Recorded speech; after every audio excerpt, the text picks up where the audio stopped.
To this point, we've talked about heat as it relates to energy transfer. So like how many joules of heat are released as a piece of gold cools down, or how much heat is absorbed as a chunk of ice melts. Today we're going to start getting into the heat of reaction. So the energy exchanged, the joules or kilojoules of energy exchanged when a reaction happens, when something burns or a synthesis reaction occurs, something like that. So the first thing we have to understand is a quick definition here. Heat content is a way of describing how much stored chemical energy something has. It's also referred to as enthalpy. So we use the word enthalpy quite a bit, and the symbol for that, of course, is capital H there, you can see. So when we look at, let's say, a donut has a ton of stored chemical energy.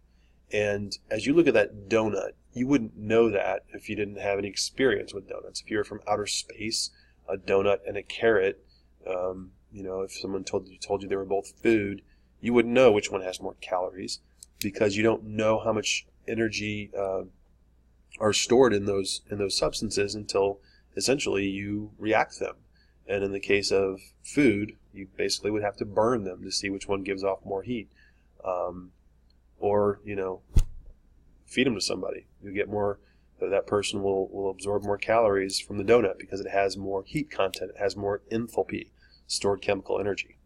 So we really can't tell enthalpy just by looking at something, because it's not describing how hot something is, it's describing how much potential energy are in those bonds. So only changes in enthalpy can be measured. If you have a negative delta H, so a negative change in enthalpy, that means you're losing enthalpy. So that's going to be an exothermic reaction, which of course means that endothermic equals positive delta H. And then, okay, so what does this look like? A couple definitions here. If we have an exothermic reaction, a negative delta H, that means the system, let me define that word. The system is releasing its heat to the surroundings. So the system is essentially what is reacting. So the system is just reactants and products together. Okay.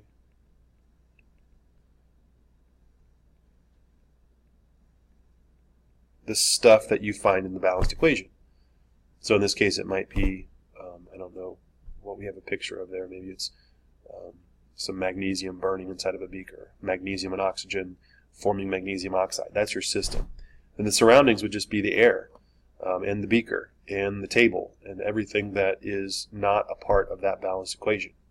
So if it's negative delta H, we're not losing enthalpy altogether. Like the universe is not losing enthalpy through this process. The system is losing enthalpy, but the surroundings are gaining that enthalpy, in this case in the form of heat. Okay, so go ahead and write all this down. Of course, I'm assuming you've been writing down all of these notes, and then I will explain. Okay, so we're used to balanced equations. Like, for example, here we've got a couple sodium atoms coming together with a couple water molecules to give us sodium hydroxide and hydrogen. And then that also gives off some heat, 369 kilojoules of heat. So notice we've included the 369 kilojoules, and that's what makes this thing a thermochemical equation. It basically, anytime we have a balanced equation and we stick heat in there somewhere, it becomes a thermochemical equation. So it says in this example, heat, 368.86 kilojoules is a product. So what would this be, endothermic or exothermic? Yeah, you should say exothermic. Anytime heat is on the product side, and sometimes it'll just say heat there, like it'll just say plus heat. But in this case, it's giving the specific number of kilojoules of heat. But either way, if heat is on the right side, on the product side, it's exothermic, and your delta H is negative. It would be redundant for us to say negative. We never put a negative sign on heat when we're writing the thermochemical equation. It would be redundant to put heat on the right side, which tells us that it's exothermic, and then also put a negative in front of it, which tells us that it's exothermic. So we never put a negative sign in the thermochemical equation. It's always plus heat. The only question is that heat on the right side where it's being produced and therefore it's exothermic, or is it on the left side and therefore it's being absorbed and it's endothermic? If we're just separately writing the delta H for the equation, like if I give you this equation, like if I just write, this stuff, and then off to the side I write this, delta H is negative 369 kilojoules, well, now you know it's exothermic, and you know that heat would belong on the right-hand side of the equation. But it's always going to be, with a plus sign when we're talking about the equation itself. Okay. All right. So that's a thermochemical equation. So if we were to perform the exact opposite reaction, you are going to see the exact opposite with heat, right? It's going to be on the left side. And if we were to write the delta H for this reaction, you would say positive 369 kilojoules. Okay, because it's on the left side, right? Okay. So where did these numbers come from? Well, they're going to come from heat of formation, and heat of formation, symbolized by delta HF, is oops, didn't mean to cross that out. Symbolized by delta HF is the heat released or absorbed. I should say heat released or absorbed. I'll write that in. Sorry. As 1 mole of a compound is formed from its elements. So, for example, if I have barium and chlorine coming together to make barium chloride, there's a delta HF here of negative 860 kilojoules. So that means that the formation of barium chloride is exothermic and gives off 860 kilojoules. Now, how do I know this? Well, you have to do experiments, or you have to have a table, a chart that gives you that. So you will or should already have a chart that looks like this. Enthalpy and entropy values, we're going to focus on enthalpy right now. So barium chloride has a delta HF of negative 860. So that means when barium chloride forms, it gives off 860 kilojoules of heat per mole of barium chloride, right? So that's called a heat of formation, because the reason we use the word formation is because this is a synthesis reaction. We're putting things together to form one compound. So it's heat of formation. All right. So, well, what if you were to be given a reaction that wasn't just two elements coming together to form a compound? So here's a combustion reaction. So how would you find the delta H for this reaction? Well, you are going to use this very simple equation. You're going to look at the enthalpy of the products and subtract from that the enthalpy of the reactants. And we're going to, so in this case our two products are water and carbon dioxide. So what we're going to do is we're going to go to our table to look up the heats of formation of all of these substances. So let's start with our products. So I'm just going to write out the question, or the problem here, delta H equals, and then my first product is H2O. And I like to do this in parentheses, but I have two H2Os, right? Okay, so I'm going to multiply whatever number I see on the table by 2. And if I go to the table, and we'll scroll down here, and notice it's water as a gas, right? So we want to make sure that we're using water in the gas form here. So I'm going to find water on the table. Oops, I passed it up. There it is. Water as a gas has a heat of formation of negative 241.8. So I'm going to say 2 times negative 241.8. And then I have to add to that my other product, carbon dioxide. So we add up the two products. All right. Now there's only 1 mole of carbon dioxide, so I don't have to worry about multiplying that number by anything. But I'm going to go to my table, and I'm going to find carbon dioxide. It's negative 393.5. There's only one physical state listed for most of these, so carbon dioxide included. We don't have to worry about gas or liquid or solid. So negative 393.5 kilojoules, and I should be labeling them all kilojoules, but and then so those are my products, and I'm going to say minus reactants. And so now I'm going to do my CH4 and my O2. Okay, so CH4, if I go to the table here, is right up there, negative 95.8. So, and there's only 1 mole of CH4 in the balanced equation, so I don't have to worry about multiplying that by anything. And then Okay, so I'm going to say plus oxygen. Okay, so here's what you're going to notice when you go to the table for oxygen. It has a heat of formation of 0. And the reason for that should hopefully make sense to you. There's no synthesis reaction for making oxygen. It's an element, right? So its heat of formation is 0. And you'll look on this table, you'll see things like sodium, right? And its heat of formation is 0. Silver, heat of formation is 0. So it's really going to be 0 here. I'm just, for the sake of being consistent this time, I'm going to go ahead and say 2 times 0 kilojoules.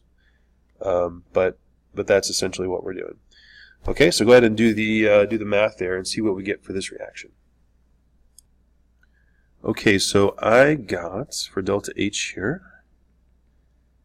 negative 781.3 kilojoules for this reaction. And that should make sense because that would make this a very exothermic reaction. And it's the combustion of methane, right? So, well, I guess you didn't know that this was methane, but this is the stuff that comes out of the Bunsen burners. And so burning it should be very exothermic. The other thing sort of conceptually about these delta H's and heats of formation that I want you to understand is, generally speaking, the larger the delta H, the more stable the compound is.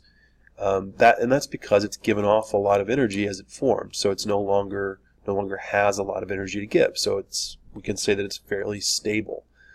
So, for example, if we were to look at, let's see here, we have the really, really big one, aluminum sulfate here. Huge heat of formation. Well, that means that once we form aluminum sulfate, it's not going to be super reactive because it's already given off all this energy through its formation. Whereas one that we just dealt with, CH4, which is combustible and reactive, it has a negative heat of formation, so it does give off energy when it forms, but it doesn't give off a lot, which means typically that it has a lot of energy left to give, which of course is what it does when it burns. Okay, one last problem type. We're going to involve a little bit of stoichiometry. We're not going to have to do a delta H calculation with this one because notice the 369 kilojoules is already given to us on the right-hand side of this equation. So what that means is delta H is negative 369. So we already know the relationship between the amount of heat given off and the amount of each reactant used and how much product was formed. So in this problem, it's giving us the amount of sodium that's being used, and we're going to assume that that's the limiting reactant because it's saying it's reacting with excess water, right? So we're going to do this problem just as a stoichiometry problem. We don't have to find the delta H like we did in the previous problem, but we do have to use that delta H to find or to determine exactly how many kilojoules of heat are released in this case. Okay, so I'm going to start with 50 grams of Na over 1. So grams Na is going to go on the bottom. 1 mole of Na on top. And sodium, if you go to the periodic table, is about 22.99 grams. Now here is sort of a new part. We haven't done this before. I'm going to go from moles of sodium to kilojoules of heat. And I can do that because the balanced equation shows me that 2 moles of sodium, again reacting with excess water, so we're ignoring the water, but 2 moles of sodium should result in not only 2 moles of sodium hydroxide and 1 mole of hydrogen, but 369 kilojoules of heat. So I'm going to use that ratio, 2 moles of sodium for every 369 kilojoules of heat to complete the relationship. Okay, and then that cancels moles of sodium. Now you might be wondering, okay, but the delta H is negative, so why didn't I put negative 369 on top? I can. The thing is, this question is asking me how many kilojoules of heat are released. So it doesn't really make sense to end up with a negative answer, because if I ask you how much is released and you give me a negative answer, that's kind of like the negative of a negative, right? So I want to keep it positive. If I were just to say what is the delta H when I use 50 grams of Na, I would have to include a negative or positive sign depending on, whether the reaction was endo or exothermic. But if it says how many, kilojoules of heat are released, we don't want to include that negative sign. So let's see what we get for that one. Okay, so I'm going to get 401 kilojoules is my answer here.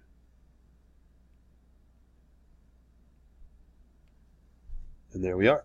So now we could have taken this question a step further and not give you the delta H up here in the thermochemical equation. So you could have used, we could have used the table to figure out the delta H and then done the stoichiometry. And we'll certainly do some problems like that in class.